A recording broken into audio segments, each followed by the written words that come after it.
প্রিয় ভাই, তোমাকে তো শহীদ করা হয়েছে, তুমি তো সৌভাগ্যবান।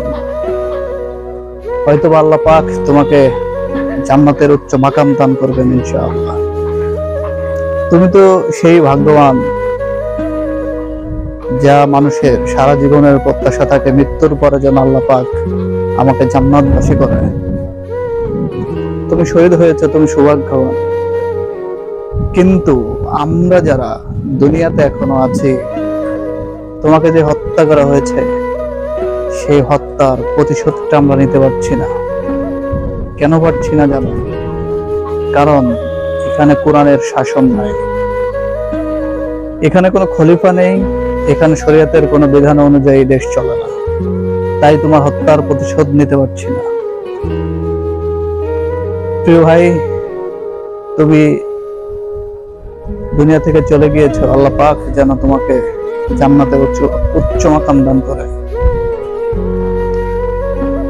তোমার প্রতি এবং তোমার পরিবারের প্রতি সমবেদনা জানাই।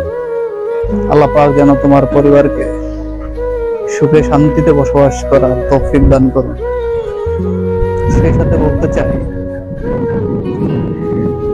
আমার মুসলিম দুটো ভাইকে যারা শহীদ করেছে, বাংলাদেশ সরকারকে দৃষ্টি আকর্ষণ করছি যেন এই হত্যার সুষ্ঠু বিচারটা হয় বাংলাদেশে।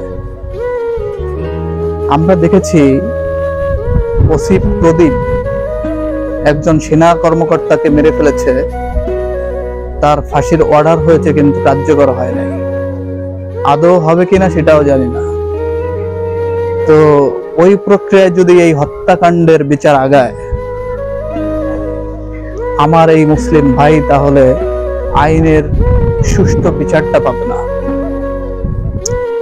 আমরা জানি এই দেশে একজন মুসলমান মারা গেলে যতটা না সরকার উত্তেজিত হয়, সেখানে একজন হিন্দু যদি মারা যায়, ওপার থেকে সরকারের প্রতি নির্দেশনা আসে যে এটার জন্য সুষ্ঠু বিচার হয়। তো দুর্ভাগ্য, আমাদের এই শাসন ব্যবস্থার মধ্য দিয়ে যাচ্ছে। আশা করি অতি শীঘ্রই এর পরিবর্তন হবে। বাংলাদেশের জনগণ মনে শান্তি নিয়ে সুখে শান্তিতে বসবাস করতে পারবে। ভালো থাকুন সবাই। আসসালামু আলাইকুম সবাইকে।